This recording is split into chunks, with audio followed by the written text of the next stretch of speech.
16 mujeres que trabajaban en este edificio desarrollaron cáncer de mama, la mayoría jóvenes. Ninguna tenía antecedentes familiares. Y muchas de ellas se sentaban en torno a esta mesa. Las probabilidades de que sea casualidad son de 1 entre 1.000.000. Se examinaron las sospechas habituales: radiación, contaminación, productos químicos, pero no se descubrió ninguna causa ambiental. El edificio fue evacuado en diciembre de 2006.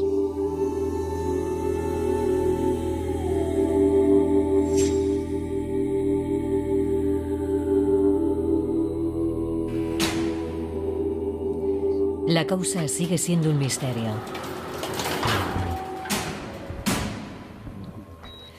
Una teoría controvertida es que el cáncer estaba causado por un virus, tal vez uno transmitido por un ratón. No es una idea tan peregrina como podría pensarse. 1 de cada 5 cánceres está causado por infecciones. Y están surgiendo pruebas de que podrían ser más. Algunas de las principales causas podrían deberse a virus y bacterias. Confío en que cuando tengamos toda la información sabremos que más de la mitad de los cánceres están causados por infecciones, y sospecho que podría ser hasta un 90 o un 95%. Por terrorífico que pueda parecer, encontrar una causa oculta como un virus no es una mala noticia. Al contrario, es un motivo de esperanza.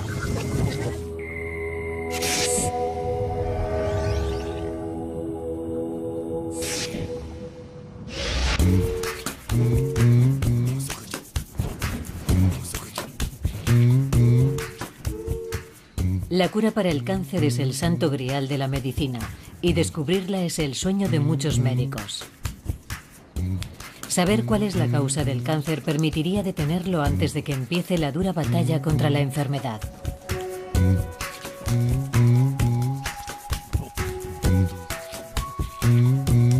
El cáncer de mama que azotó los estudios de ABC de Brisbane representó una valiosa oportunidad para el Dr. Glenn Francis, patólogo. En este grupo único de mujeres podría haber información sobre una enfermedad que mata a 500.000 de personas cada año. Allá vamos. ¿Hay té, café, aperitivos? Glenn decidió reabrir el caso. Sin duda, esta concentración de cánceres es una de las más extraordinarias de Australia y puede que del mundo. Las probabilidades de que sea casualidad son ínfimas. Es extraordinario. La pregunta es, ¿cuál es la causa? Durante un periodo de unos 3 años, hubo una rápida sucesión de casos en mujeres. Creo que fueron 7 en 3 años.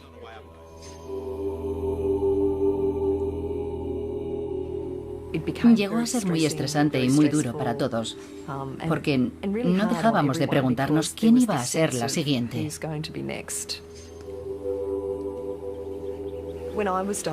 Cuando me lo diagnosticaron, todo mi mundo se vino abajo.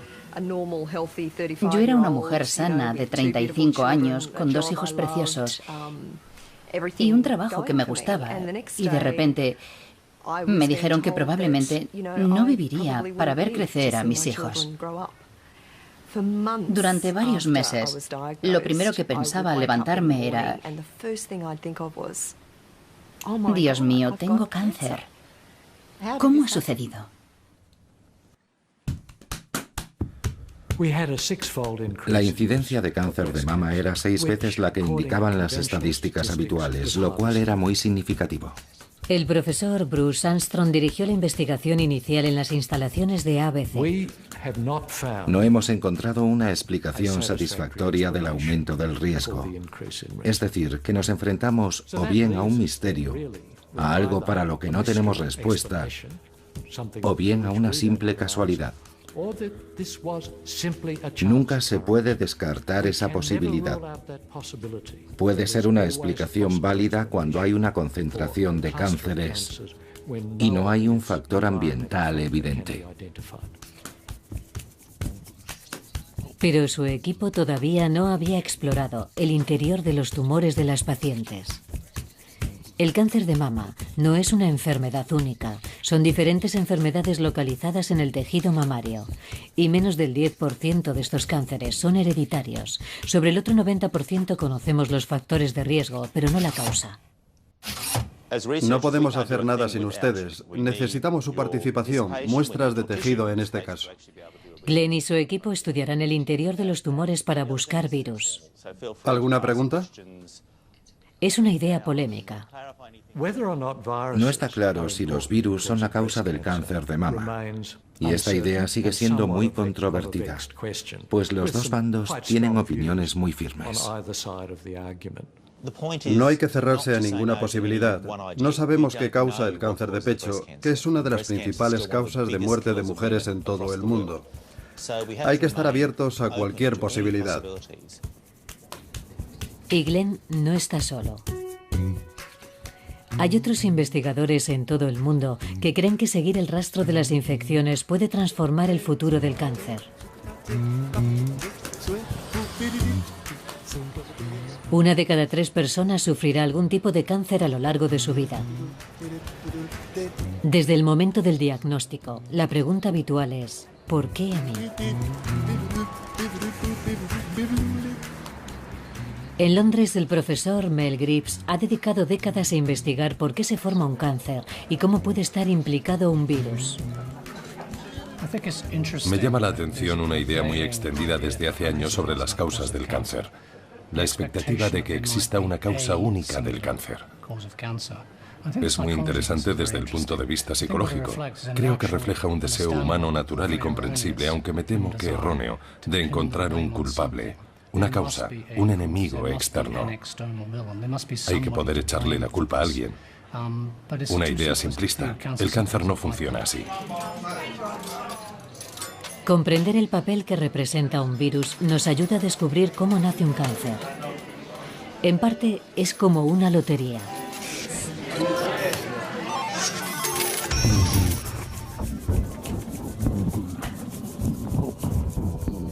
Casi todas nuestras células se multiplican y mueren. El cuerpo les da la orden de morir cuando llega el momento o cuando su ADN está dañado. Este suicidio celular es normal. El cáncer no es un invasor externo. Se desarrolla si una de nuestras células empieza a funcionar mal. Algo daña su ADN. La célula no escucha las órdenes del cuerpo y en la práctica se niega a morir. La célula se vuelve inmortal y se multiplica, creando un ejército de clones mutantes. Todos desarrollamos pequeños tumores, muchos de los cuales no llegan a ver la luz. Por suerte, muy pocos de esos clones mutantes se transforman en cáncer. Los sistemas de defensa del cuerpo acaban con la mayoría de esos clones mutantes. El cuerpo tiene defensas para evitar este proceso y en su mayoría funcionan. Si no, todos sufriríamos cáncer desde la más tierna infancia. Pero el tiempo corre a favor de los clones.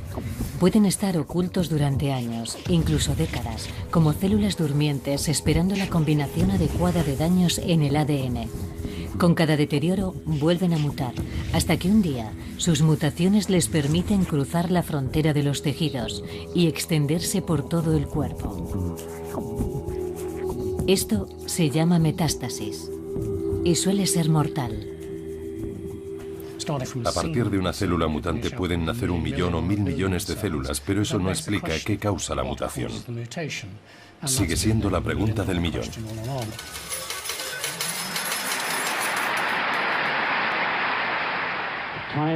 En Estados Unidos ha llegado el momento de que la concentración de esfuerzos que logró dividir el átomo y llevar al hombre a la Luna se dedique a vencer esta terrible enfermedad.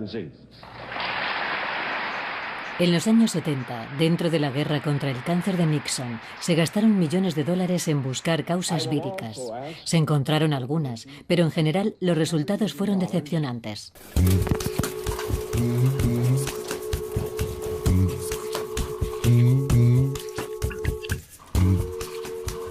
La buena noticia es que se descubrieron genes cancerígenos. Y así, abrumado por los grandes avances en la investigación del ADN, el mundo buscó la respuesta en la genética. Desde el descubrimiento del ADN, todo el mundo ha estado fascinado con las causas genéticas de la enfermedad. Sabemos que los genes causan algunas dolencias, pero creo que si observamos lo que sabemos sobre las causas del cáncer, estamos subestimando la importancia de las infecciones. Creo que hemos descuidado esa posibilidad.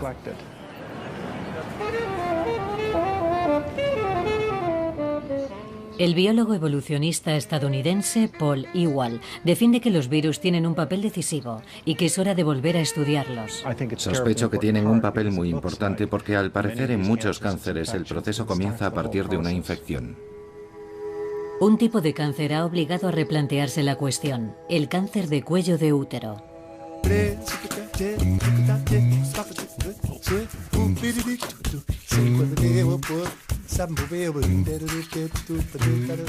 Hace más de 150 años, los franceses acuñaron una curiosa expresión, cancer jadé. Se refiere a la aparición simultánea de cáncer en el cuello del útero de la mujer y en el pene del hombre, normalmente en una pareja casada. Se sospechaba la causa. Las mujeres casadas con maridos infieles tenían 10 veces más probabilidades de contraer la enfermedad. Las monjas estaban a salvo. El sexo tenía que ser la clave.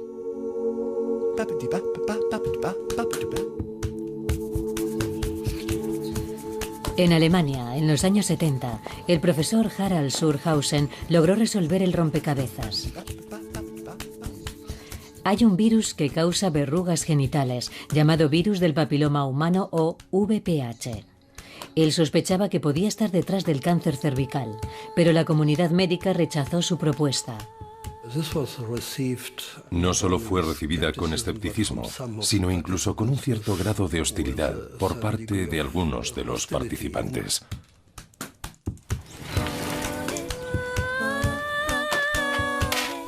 Era una hipótesis difícil de analizar.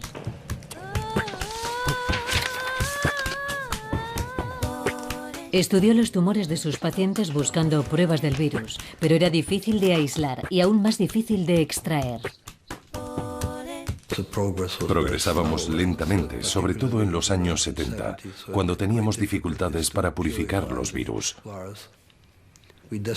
Lo necesitábamos desesperadamente para demostrar nuestra hipótesis. Debo reconocer que en ocasiones me sentía muy frustrado. Pero no se rindió. Tras 10 duros años, su equipo logró aislar 2 tipos de virus, el VPH16 y el VPH18. Con esos 2 virus en la mano teníamos casi un 70% de positivos en las biopsias, lo que cambió por completo la situación. Distribuimos las muestras por todo el mundo y pronto se confirmó nuestra hipótesis. Se confirmó que el VPH16 y el VPH18 eran carcinógenos y podían transformar células sanas en cancerosas. A partir de ese momento, las pruebas de que el virus era la causa fueron cada vez más sólidas. Aunque las dudas entre la comunidad científica duraron un tiempo, por supuesto.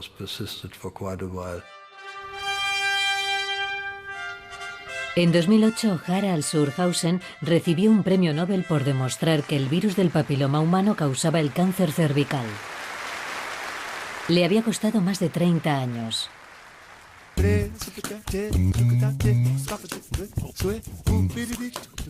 Hoy sabemos que hay más de 100 cepas de VPH y que están implicadas en diferentes cánceres. También sabemos que se expanden por vía sexual. Por fin se encontró el vínculo. La certeza de que un virus era el responsable dio lugar a la esperanza. Si se podía detener el virus, se acabaría con el cáncer.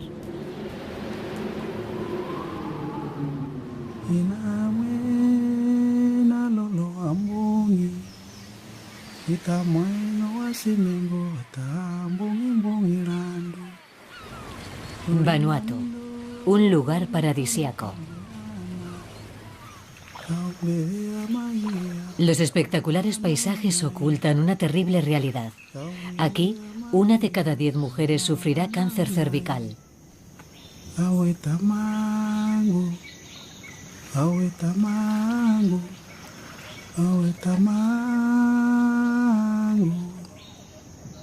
Marie Galep tiene 45 años. Se está muriendo de cáncer cervical. Ha decidido dejar su casa para estar cerca del mar. Su familia la visita. Hace 2 años fuimos al hospital y el médico dijo que tenía cáncer. Nos dijeron que no tenían ningún tratamiento para ella, así que volvimos a casa.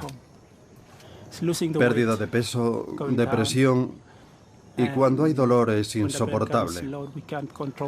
Entonces tenemos que ir corriendo al hospital para que el médico le ponga una inyección. Yo solo quiero que los médicos me quiten el dolor porque cuando me duele es insoportable. Cuando está mal, para mí también es muy doloroso. Sí, es muy duro.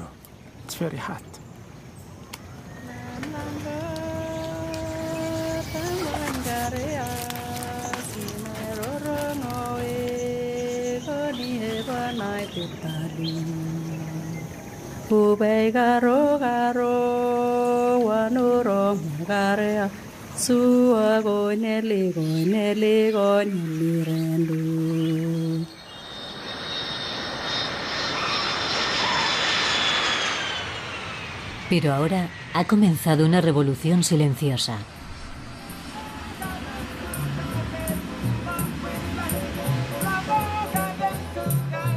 El profesor Ian Fraser y su equipo australiano, en colaboración con investigadores de todo el mundo, han desarrollado una vacuna para acabar con el VPH.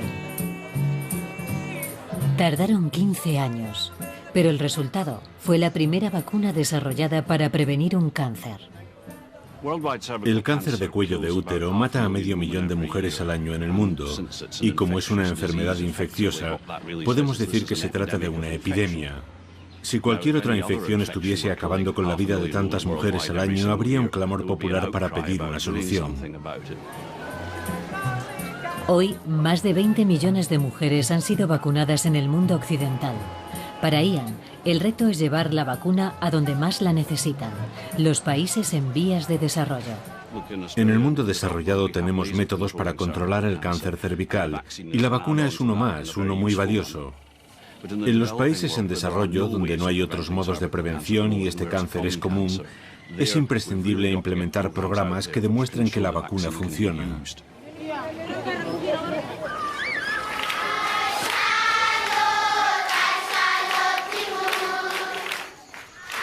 Hoy es el primer día de vacunación. Durante las próximas 3 semanas se inoculará a 1000 niñas.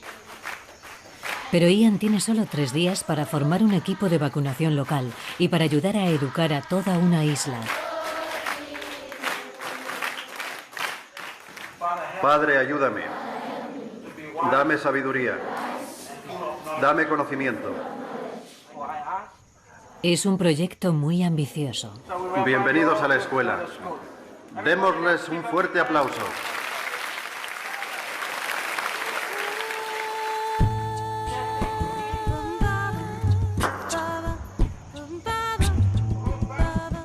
Cuando se introduce una nueva vacuna, al principio nadie sabe en qué consiste. Uno de los problemas es explicar que no basta con vacunar a las mujeres antes de que contraigan el cáncer. Hay que hacerlo antes de que se vean expuestas a la infección que causa el cáncer. La mayoría de estas infecciones se contraen por vía sexual. Eso significa que tienen lugar durante la juventud. Otro problema es asegurarse de que las chicas acudan 3 veces a vacunarse y explicarles que no estarán protegidas si no reciben 3 dosis de la vacuna.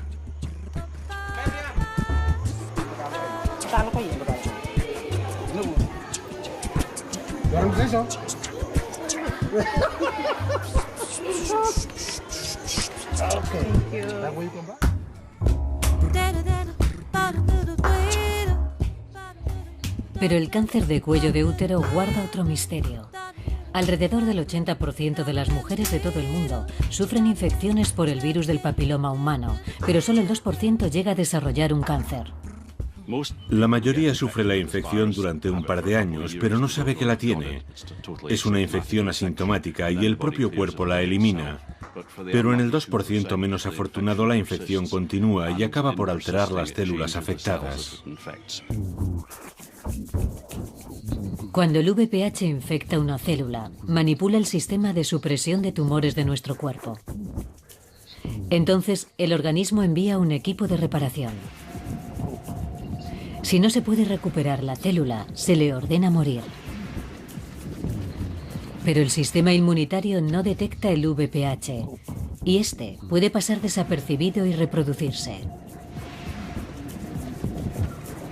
Es un asesino silencioso porque la persona está infectada y no lo sabe, y mientras el virus hace daño. No se sabe por qué, solo algunas mujeres contagiadas por el virus desarrollan el cáncer. Tiene que haber otros factores implicados. El VPH no es el único factor necesario para desarrollar cáncer cervical. Otros factores determinan si la persona infectada lo desarrolla. En otros cánceres es posible que un virus tenga importancia, aunque no sea suficiente para desarrollar la enfermedad. Eso es lo que queremos comprender. Hoy sabemos que el virus del papiloma humano es una infección común que a veces es cancerígena. En Brisbane, a miles de kilómetros de distancia, Glenn Francis se pregunta si podría estar relacionado con el cáncer de mama.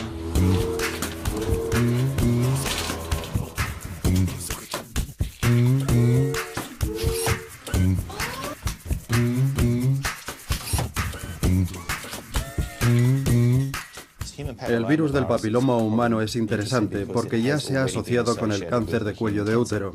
Por eso tiene sentido buscarlo en los tumores de estas pacientes. Además es un virus común, así que es un candidato claro para aparecer en los cánceres de pecho. No sé qué probabilidades hay, pero estoy abierto a la posibilidad de que esté relacionado. Sería muy positivo encontrar alguna relación. Daría respuesta a muchas preguntas.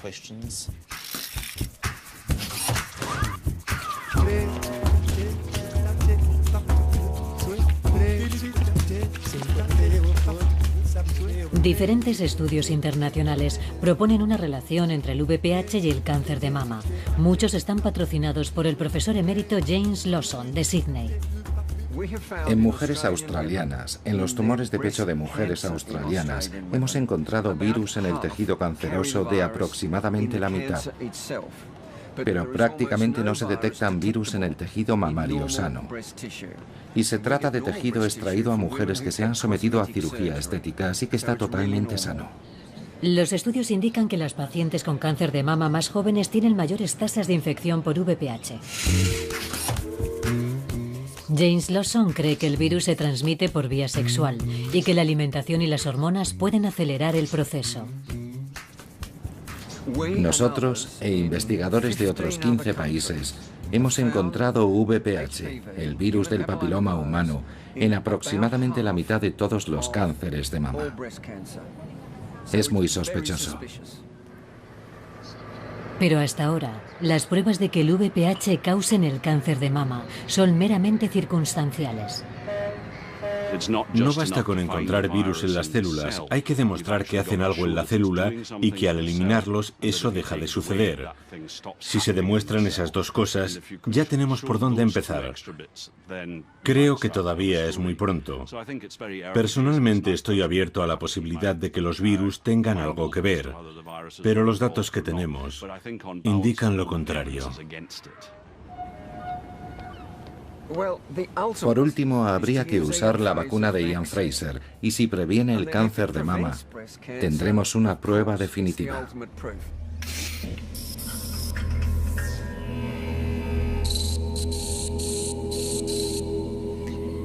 Pero el VPH no es el único sospechoso de causar cáncer de mama.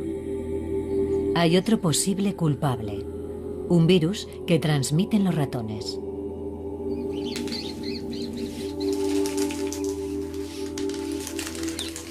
En los años 30, unos científicos que estudiaban el cáncer de mama en ratones descubrieron que estaba causado por el virus del tumor mamario del ratón, el MMTV. Es un virus muy dañino que se introduce en células sanas y corrompe el ADN.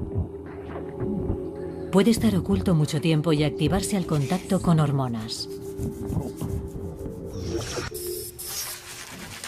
Si este virus puede causar cáncer de mama en ratones, ¿podría causarlo también en seres humanos?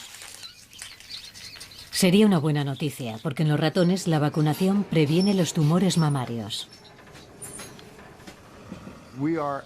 Somos animales igual que los demás, y sabemos que muchos cánceres en animales están causados por virus. El profesor James Holland de Nueva York opina que habría una relación evolutiva entre los virus. Si el cáncer de mama en humanos estuviese causado por un virus, sería muy próximo al que lo causa en los ratones. La naturaleza no inventaría dos formas de hacer lo mismo.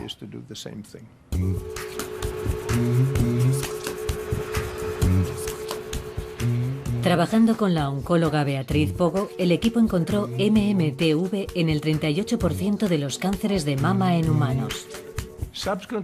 Después aplicamos las técnicas de amplificación del ADN humano específico del cáncer de mama, y obtuvimos la secuencia viral completa, que es idéntica a la del virus del tumor mamario del ratón en un 95%. También tenemos imágenes y podemos cultivarlo. Además, lo hemos utilizado para infectar células mamarias normales. No encontraron MMTV en el tejido mamario sano.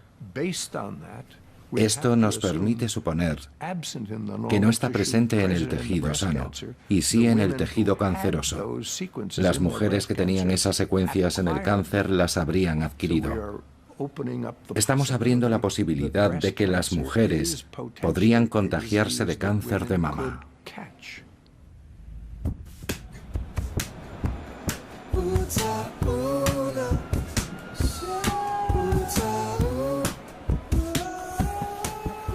Sospechan que los ratones podrían transmitir el virus a las mujeres. Todas las mujeres han visto ratones. Los ratones están en contacto con nuestros alimentos. Todos los países civilizados admiten que hay un cierto nivel de contaminación de cereales y otros alimentos. Pero no tenemos pruebas. Son especulaciones. La geografía aporta otra pista. Hay muchos más casos de cáncer de mama en Occidente que en Asia. Pero la incidencia entre los inmigrantes asiáticos es la de sus países de acogida.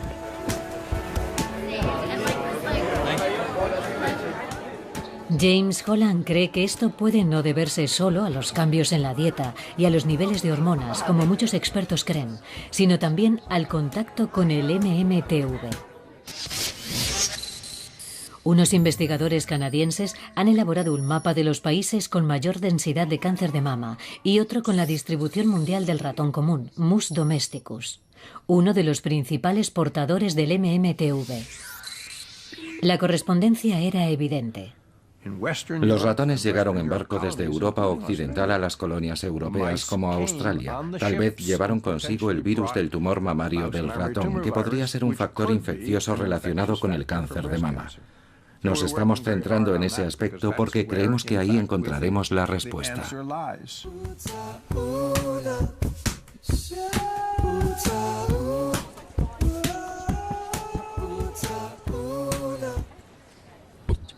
Los ratones causan cáncer.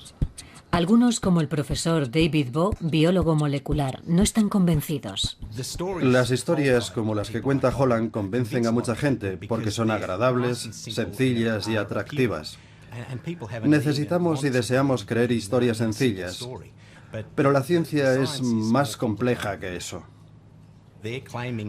Defienden que han descubierto algo que otros investigadores han buscado y no han encontrado, pero sus pruebas son muy débiles y es más fácil explicarlas como contaminación. He leído sus artículos y he visto sus pruebas y estoy convencido de que los datos son incorrectos y no hay que tomarlos en serio. El debate ha hecho opinar a los expertos. Si tenemos en cuenta todos los datos, no podemos decir que es una tontería, que no hay nada. No puede ser cierto. Como científico lo que veo es trabajo por hacer, no discusiones que hay que reprimir. La historia se complica más porque parece que hay diferentes virus implicados en el cáncer de mama. Esto explicaría los diferentes cánceres de mama. Su aspecto y su comportamiento son diferentes y hay una explicación racional, una gran variedad de virus. Si está en lo cierto, sería necesario replantearse el cáncer de mama. Las nuevas teorías no tienen lugar en los laboratorios donde todo el mundo hace lo mismo. Suceden cuando alguien se arriesga a pensar de forma innovadora y acierta. Por otra parte, por cada persona que lo logre, habrá otras 100 que piensen de forma innovadora y se equivoquen.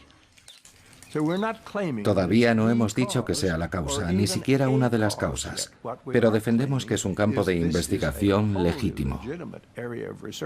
Y creemos que sería de suma importancia para las mujeres de todo el mundo.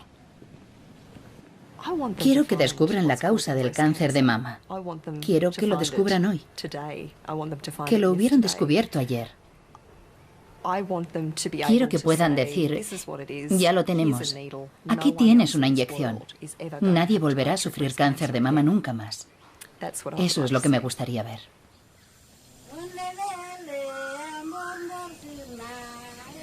Pero acabar con el cáncer es un desafío. Es el segundo día de vacunas en Vanuatu y el equipo de Ian Fraser viaja a una escuela remota en un extremo de la isla principal.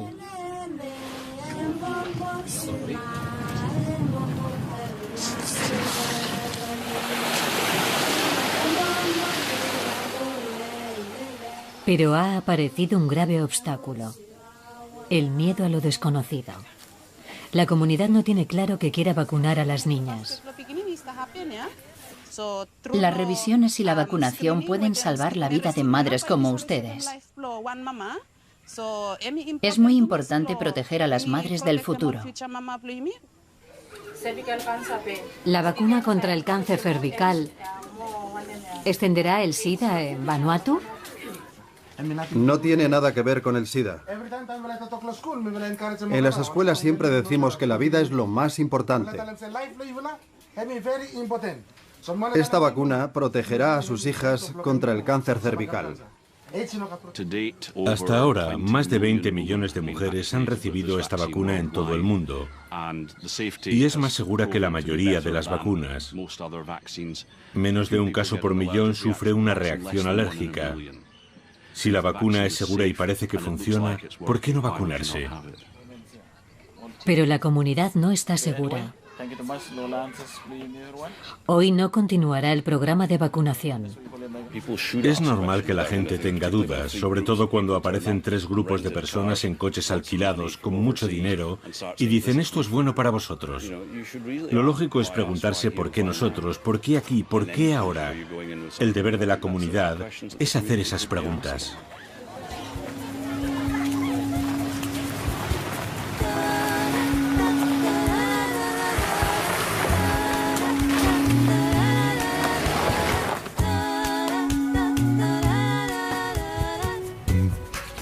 En todo el mundo se diagnostican más de 10 millones de casos de cáncer al año. Según la Organización Mundial de la Salud, ese número aumentará a más de 15 millones en el año 2030. ¿Qué nos hace tan vulnerables al cáncer? En parte, la respuesta está en nuestro ADN. Somos obra de la selección natural que debe alcanzar un equilibrio entre ventajas e inconvenientes. Me temo que nuestro diseño es imperfecto. En nuestro cuerpo se dividen millones de células al día. A veces hay errores.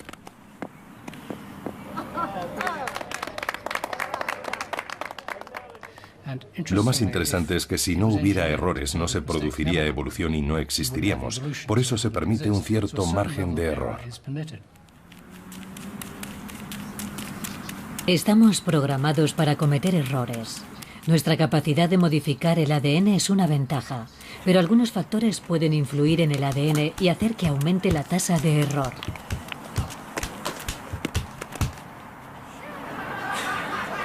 Comprender su funcionamiento puede ayudarnos a saber cuáles son las probabilidades. Las tragaperras es una buena metáfora del desarrollo del cáncer en nuestro cuerpo.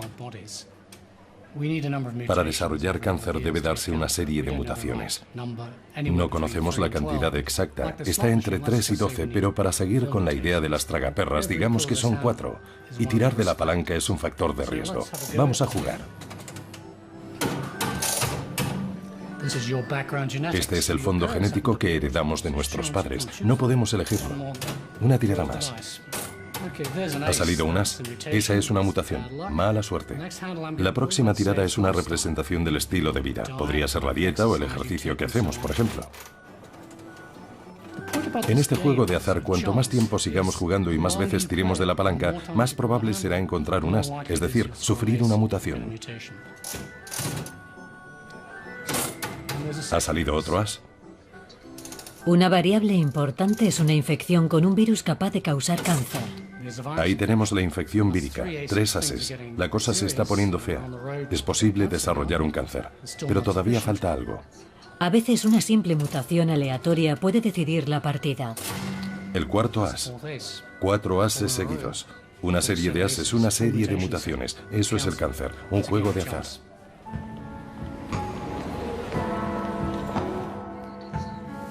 Otro ejemplo de los requisitos para contraer cáncer lo encontramos en la leucemia infantil. En este caso parece que solo hacen falta 2 mutaciones.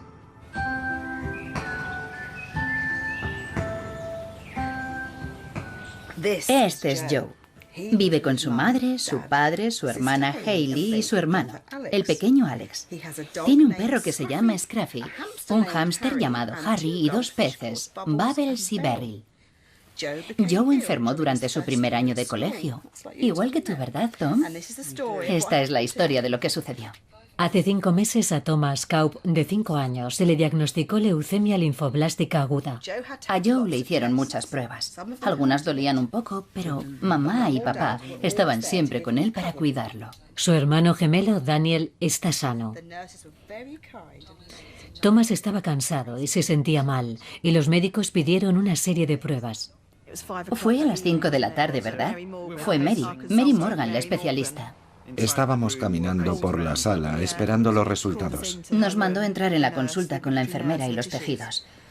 Entonces pensamos, esto no va a salir bien, ¿verdad? Entonces... En ese momento nosotros... Bueno, ya nos temíamos lo peor. El médico del hospital habló con los papás de Joe y les dijo que Joe tenía leucemia. Cuando nos lo dijo no fue una gran impresión porque en cierto modo... Pero era la peor noticia del mundo. Sí. Thomas y Daniel son gemelos idénticos, con los mismos genes y sistemas inmunitarios. ¿Por qué uno tiene cáncer y el otro no?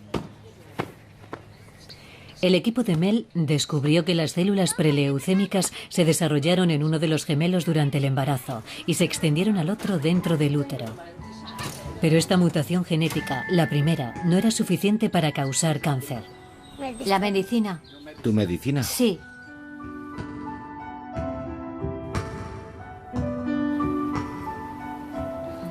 Las siguientes pruebas revelaron que las células madre de la sangre de Thomas tenían otro defecto que las hizo mutar de células preleucémicas a leucemia. ¿Fue ese segundo fallo del ADN el que activó la enfermedad? Bueno, esto es un debate que todavía no se ha resuelto. Una pregunta muy importante. Creemos que el segundo fallo está causado o más bien activado por una infección. No pensamos en una infección específica, sino una de una serie de infecciones víricas o bacterianas que pueden activar una respuesta anormal en la médula y hacer que las células dañadas se transformen en células de leucemia.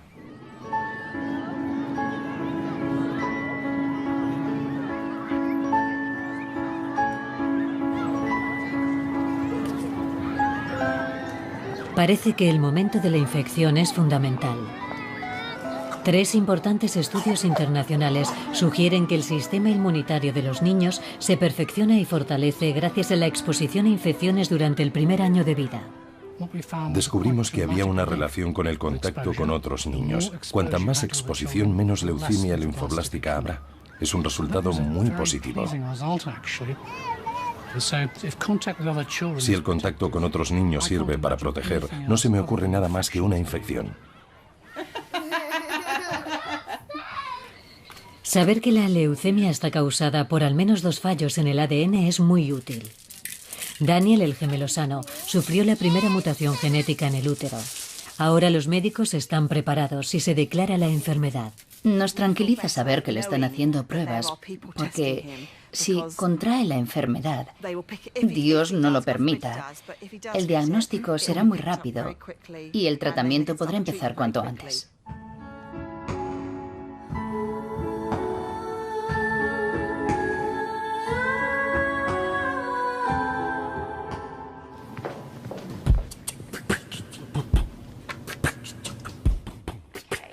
El primero es A10278. En Brisbane, Glenn Francis ha analizado los tumores de las mujeres del grupo ABC.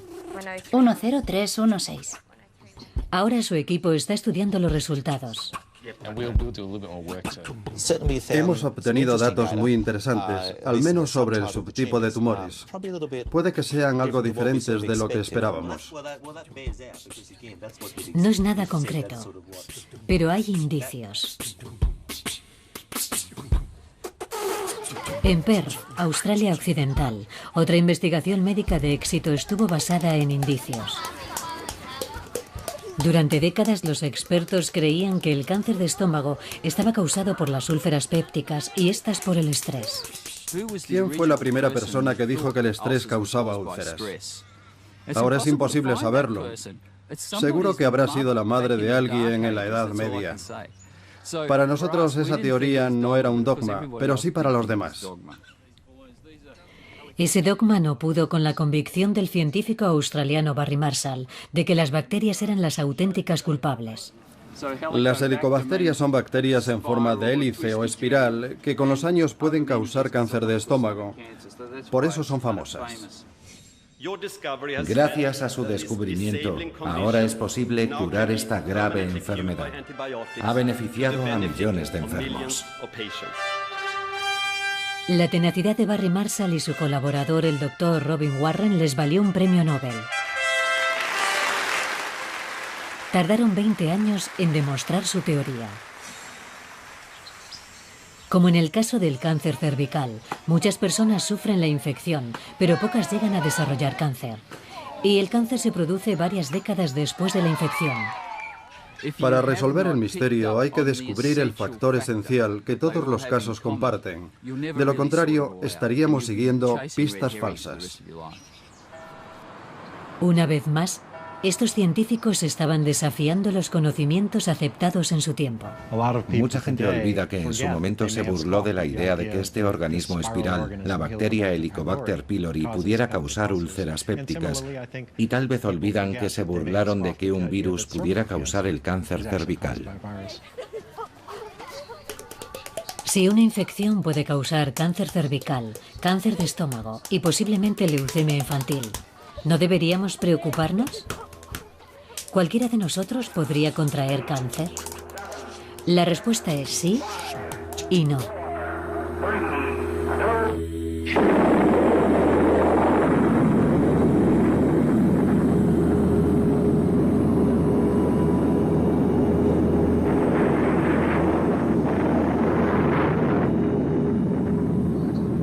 La bomba atómica sigue siendo el mayor ataque al ADN humano creado por el hombre.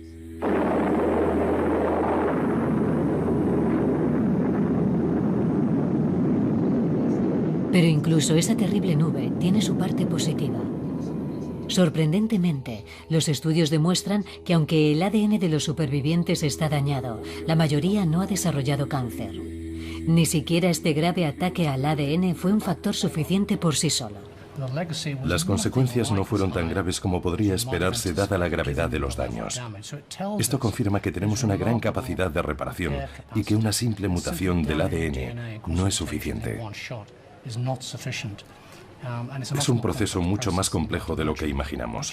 El verdadero desafío es tener en cuenta la complejidad. Para descubrir el comportamiento del cáncer, no podemos obviar la complejidad. Para desarrollar un cáncer deben intervenir muchos factores. Así que no es posible contagiarse de cáncer como de un resfriado, al menos para los seres humanos. Solo se conocen dos tipos de cáncer puramente contagiosos. El primero se da en los perros y es poco frecuente. El segundo lo sufre este marsupial australiano, el diablo de Tasmania.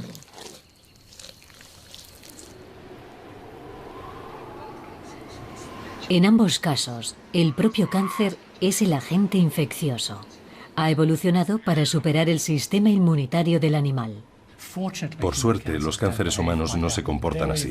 Hay alguna excepción, pero es poco frecuente. En general, tenemos que tener en cuenta que el cáncer no es una enfermedad contagiosa.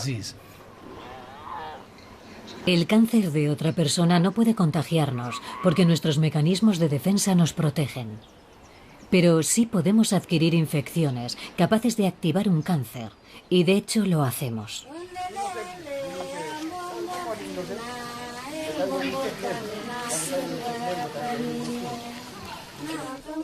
El trabajo de Ian Fraser en Vanuatu casi ha terminado. En adelante, el equipo local realizará el trabajo por su cuenta.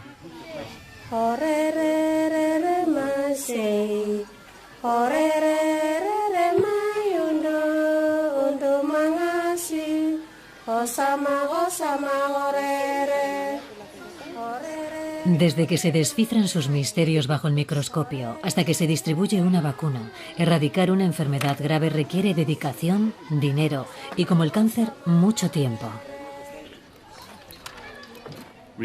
Si la infección que causa el cáncer cervical se contrae en la juventud y los cánceres tardan unos 20 años en desarrollarse, no veremos los resultados del programa de vacunación hasta dentro de unos 20 años.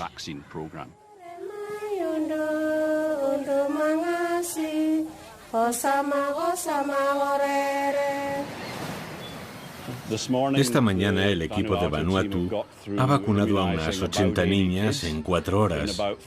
Es fantástico. Esto es lo que intentábamos conseguir y lo han hecho solos. Estoy encantado de que funcione. Nuestro trabajo aquí ha terminado.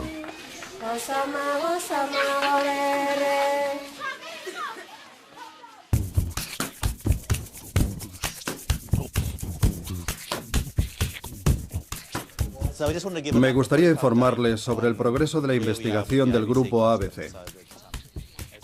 Un año más tarde, Glenn Francis y su equipo de Brisbane han obtenido muestras de tejido de un grupo de cánceres poco habitual. Sin embargo, de momento no hay pruebas del virus. Esto no quiere decir que no esté ahí, sino solo que aún no lo han encontrado. La verdad es que estoy emocionado porque tenemos indicios de algo. Creo que no hemos estudiado con suficiente detalle el VPH. Podríamos analizarlo de otra forma, con diferentes métodos. El proyecto va bien, pero queda mucho por hacer. Tal vez no haya ningún virus, pero un buen lugar para buscarlo es en el grupo de mujeres de ABC. No podemos ignorar estas agrupaciones, porque algún día aparecerá algo importante.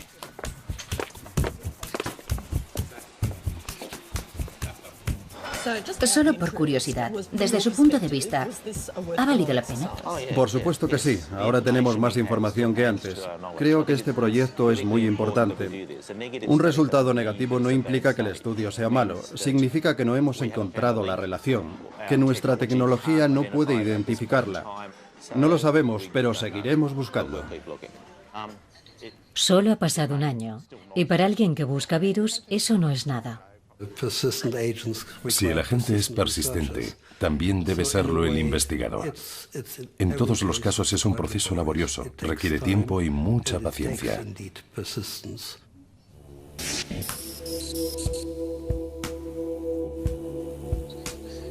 Las infecciones activan el 20% de los tipos de cáncer como estos y les permiten cobrar vida.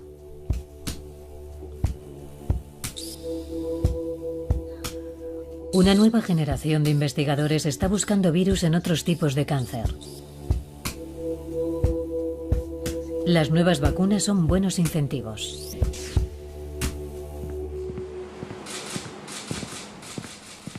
Esto debería aplicarse a todos los tipos de cáncer para ver si un virus es responsable, pero sin olvidar que los cánceres están causados por una suma de agentes.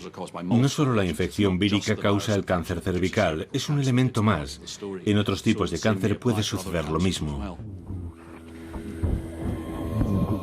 A medida que sabemos más cosas sobre el cáncer, se va revelando la relación entre genética, estilo de vida e infecciones. Estamos en medio de una revolución silenciosa, una revolución que nos obliga a reconocer que los agentes infecciosos tienen un papel importante en el desarrollo del cáncer. Cuando comprobamos que un agente infeccioso causa una enfermedad, suele haber un modo de evitarlo.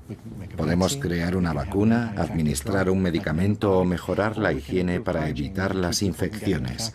Uno de los tres sistemas suele dar buenos resultados. Da miedo, pero al mismo tiempo creo que es una buena noticia.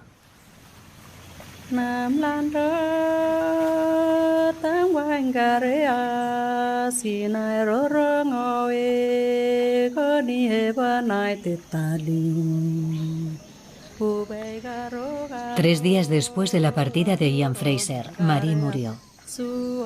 La vacuna llegó varias décadas tarde para ella.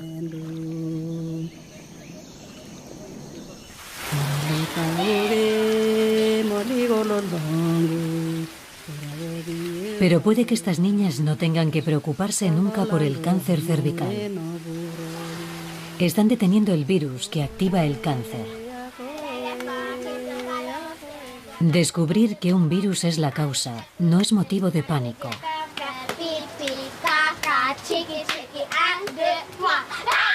Al contrario, es algo que celebrar.